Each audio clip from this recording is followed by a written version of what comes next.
welcome to another video. Today's video I am doing books that I want to see on the TV. Guys, I am really getting into TV shows at the moment, especially with The Walking Dead coming back and so many other awesome new TV shows that are coming around, especially like book to TV adaptations. So I wanted to do a little bit of a video recommending some books that I think would be amazing on the small screen. Is that what a TV is? A small screen? Yeah, so I'm just gonna crack on with this video. I've got an array of books here, some young adult books, some upper young YA books, some new adult books. So let's get going. Now I want to play a game with you guys. I want you to leave me down in the comment below a book which you think should be a big TV show, and then which one ever gets the biggest thumbs up we'll send to a producer and be like, make it for us. Okay, how does that sound? So starting off with The V-Girl by Maya Roberts. Now this is a coming of age story, a post-apocalyptic novel set in America in the future where rape is legal. Now this is an upper YA new adult. I do recommend that if you are a young reader, you don't read this just yet.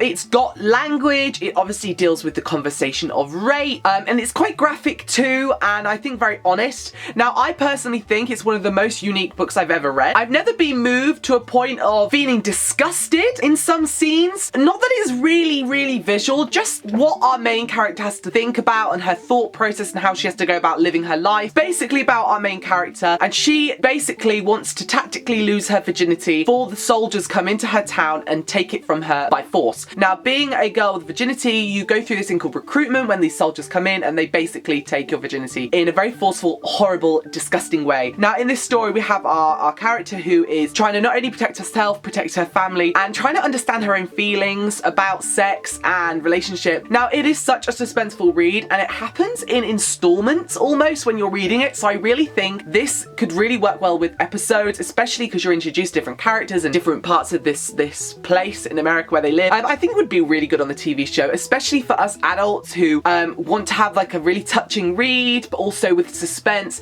It's mashing together that dystopian post-apocalyptic with a really serious topic. So it's one of the most realistic futuristic reads I've ever read, because you can imagine that if you were living in a futuristic post-apocalyptic world, that it wouldn't be very nice, and you know, rape and other horrible things like murder and all these things would be an occurrence that happens a lot. So I do definitely recommend you read that. If you are of age and you think it's appropriate, please go on the Goodreads page, look at the description. It has great insight into what you can expect. So I do recommend this for a TV show. Next, I think I'm going to go for talking about this book, which I haven't talked about too much actually before. And it's Assassin's Heart by Sarah Iris. Now, I butchered that name. I can get the Sarah part. Alright. Aries. I don't know. So I read this book recently, and going in with that assassin theme, after reading the Throne of Glass series, I was really craving assassins. So I picked this book up, and blimey, it really did blow me away. And I really do think that this could be an amazing TV show. It's set in this fantasy world where there are ghosts in this fantasy world, and also like normal things. Basically, there's assassin clans, and this main character, our girl, her family are all basically wiped out in this sabotage, in this infiltration of their kind of clan's fort and their stronghold. And she basically is after revenge of who killed her, and finding out, did her best friend and who she thought she loved, did he actually tell the other clans to go to murder her? But then there's unlocks all the secrets. She has to go find her long uncle and cross a borderline of ghosts. Oh my god, this book is just so suspenseful, and there's so many different action parts. I think if it was spread out and through a TV show, it would work really well. So I recommend it. And also the cover for the second book has just been revealed, and it looks so good. So I do recommend you go and check that out. Next, I'm going to be talking about The Whispers of the Fallen by J.D. Netto. Now,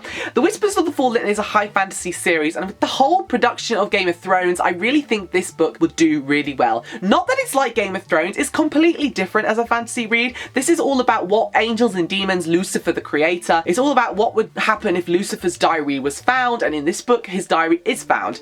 Now, The Whispers of the Fallen and the 3 books in the series so far are out October 31st, so you can't read them until October 31st, but when it's out, you can pre-order it for 99p, by the way, just in case you wanted to do that. But this story is ridiculously detailed and intricate. There's so many overlying plots and characters and races and creatures that I think if it was displayed on the big screen, it could do really well. Now, I get the Shahara Chronicles, the Game of Thrones vibe, so I do definitely recommend it. And also, it's been blurred by some really amazing people. Sasha Alsberg, New York Times bestseller of the Adroma saga, she said The Whispers of the Fallen by J.D. Netto is a fast-paced, heart-pounding and truly breathtaking read. I couldn't agree more, and I really do think it would be fantastic on the big screen. The next one I'm going to be talking about is Rise by Louise Almonte. Now, this could be a really good TV show in the sense of kind of mixing mixing, like changing up the theme a little bit, but making it like Gossip Girl or 90210 meets Witches. So like you can imagine Charmed meets 90210 meets The Craft. That's kind of where I think this book should go with. This book is a fantastic novel, modern day girl, but she's a witch, and there are this whole secret world of witch politics and witch covens, and she is a witch and she has to train for her annual trials, which are these trials you go through to determine if you're really a very good witch and if you represent your coven well. And things basically go crazy. It starts off and she's just dealing with school, she's dealing with boys, bitchy girls. Oh, and then all just things go crazy and then vampires are introduced. I think as a TV show it would be really good, especially if like, is it CW in America, if they got their hands on it, because I think they did the originals. Whoever did the originals in the Vampire Diaries and the Secret Circle, I think if they did this by Louise Almonte, it would do really, really well. Obviously, being a humongous fan of witches, I just want to see it on the big TV screen. So yeah, I recommend it very much so you should definitely go and check it out. I will leave all the Goodreads pages down below for all these books, so let's get going. And last but not least, I can't decide if I want this book to be on the big screen as a movie or a TV show, and I've put it in this video for a TV show because I think either one it could work really well, and that's The Crown's Game by Evelyn Skye. Now this story is set in a Russian empire, and it's about two people who are enchanters basically battling it out to become the royal enchanter for the royal family. One of them has to die, one of them has to survive, but they don't really like battle as in like fight with their magic. They more display their magic to prove that they're stronger by changing the colours of things or making things appear and all this amazing stuff. And I think as a TV show it could really work, especially because it's from dual perspectives, and it would be really cool to have like a Walking Dead theme in the fact that every episode is based on a different character. I think that would be really cool. And also Evelyn Skye is just a really, really neat, wonderful writer, and I think her book deserves to be either on the big screen or the TV screen, so I definitely would recommend this for anyone. Sabah Tahir's read it and said a captivating tale teeming with hidden magic and fiery romance.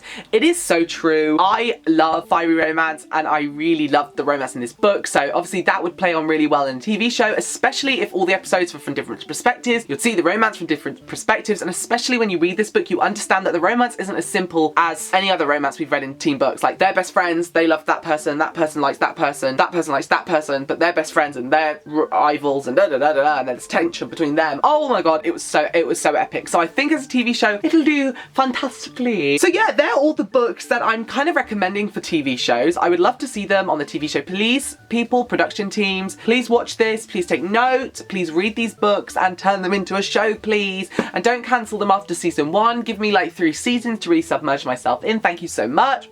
Apart from that, thanks so much for watching, guys. Let me know down below, again, like I mentioned, which book you want to see as a TV show, and whichever one gets the most thumbs up, we are going to send a petition to the producers of somewhere and get it on the TV, hopefully.